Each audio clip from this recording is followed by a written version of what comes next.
Hey, welcome back to the Board Game Closet. My name's Jimmy, and today I get to show you Floriferous, which is on Kickstarter right now. So check the link below and go directly to the campaign. Now, this game is designed by Steve Finn, the same guy that did Herbaceous and Sunset Over Water, and I'm excited to show this one off to you. The artwork is by Clementine Campandu, and it is absolutely gorgeous. This game is beautiful to look at. It is easy to understand, and you will be off collecting your flowers and scoring points on your way to victory in Floriferous. On your turn in Floriferous, you are simply going to be choosing a card from the column in front of you. Now you're making two choices here. Not only are you choosing the card that you want, but you're also choosing turn order for the next round. And Steve Finn is a genius at figuring out how to make that difficult decision of what card do I want this round, but how is that going to affect me on the next round? And what is painfully obvious in this game is you see everything that is available to you on that round.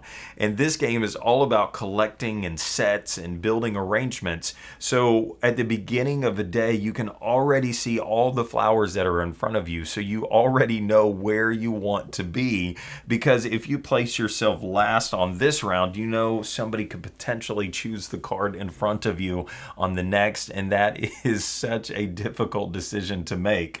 And it is right there in front of you for everyone to see. So on your turn, this is how a round will work. I would simply, based off of whose turn it is, I would simply choose a card in this row. Let's say that I wanted this desire card at the end of the game. It's going to give me 2 or 3 points for every butterfly that I have collected. But because I've chosen right down here at the bottom, I'm going to go last on the next round. So let's say the next person chooses this tulip because it has a stone on it. Stones are worth 1 point for every 2. They're going to go third, but maybe the next person chooses this sculpture at the very top. Whoever collects the most of these is going to get 5 points, then 3 points, then 1 point. And then this next person, let's say that they take this other tulip with the stone. That's one round of the game. Now turn order has completely changed. And so that will continue until you've made it all the way to the right side of the board.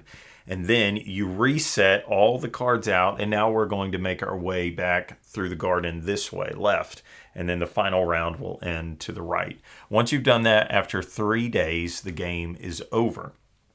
Then you take your cards and you try to just count them up. It's very simple to understand. I would go through in here and I'd say, this says that I'm going to get 2 points for every lily that I've collected. Okay, that's great. Or this says for every pink flower, regardless of type, I'm going to score 2 points. Or for all the same colors that I've gotten, I'm going to get more and more points. It's very, very familiar to Herbaceous in that you're trying to collect the same things, different things. In this game, there are 3 basic types. You've got the flower, the color, and bugs that you're trying to collect. And so those are the 3 basic kinds of things that you could score points off of. And then I think there are 5 flowers, 5 colors, 5 bugs, that kind of thing. All those set collection things that are in there. At the end of the game, then you can score points. So on this one, I've got an arrangement. So it says that I need a tulip, a yellow flower, and a ladybug. And so if I can take those cards and show that I made this arrangement,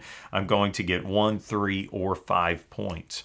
Now, the last thing that you can score points on is this bounty. And these have day 1, day 2, and day 3 fulfillments. And so this says that I need a flower, 2 different types of flowers, and a bug on this one. And so if I have 3 different cards that I could show that would make up whatever the requirement is, then I get to place my token on there. Why do I like this game? If you loved Herbaceous, then you will love this game, because in Herbaceous, you had that simple set collection thing going on, but you were limited, and this is what some people loved about the game. It was a very simple decision. I draw a card, and I either keep it or I put it in the community garden, and then the next one I get to keep, vice versa. And that made that choice very simple, but maybe you felt limited by the choices that you had in the game. It's wide open now. It's just like all the choices are there, but they didn't complicate it in the choices. It wasn't like there was this crazy complicated system on how you got the cards that you wanted. They're just right out there in front of you, and you know what you have to choose from. But because I have the choice of this poppy or this tulip or this daisy with the coin on top of it, or maybe I'm going to go for this desire card, it's really, really cool how they did that. So in Herbaceous, you had all of the options of what you're going to pot and how you're going to pot all those plants.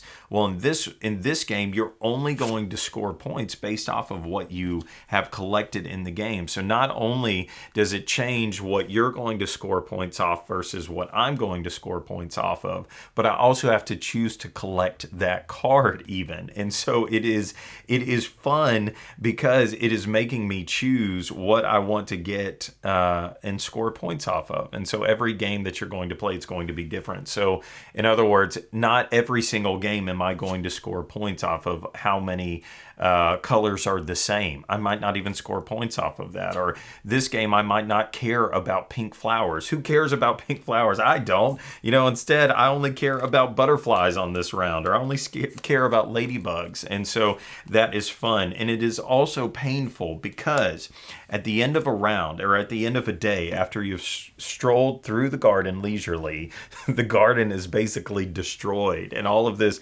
goes away and is discarded, and then the new garden comes up. So it kills you because you're like, I really needed that red tulip with the butterfly on it, and that card is now gone from the game. And so that's brutal, but it is fun as well. And so I think that you'll really, really like this one. I've probably gone on too long, but when you like a game, right? So anyways, put it in the comments if you end up backing this game, and I would love to know that and what your thoughts are on this new version, this new successor, I guess, maybe the follow-up game to Herbaceous, and what you think about that, or if you prefer just to keep playing Herbaceous, pick a card, play it, that kind of thing. So anyways, my name's Jimmy. Thanks for watching the Board Game Closet. We'll see you next time.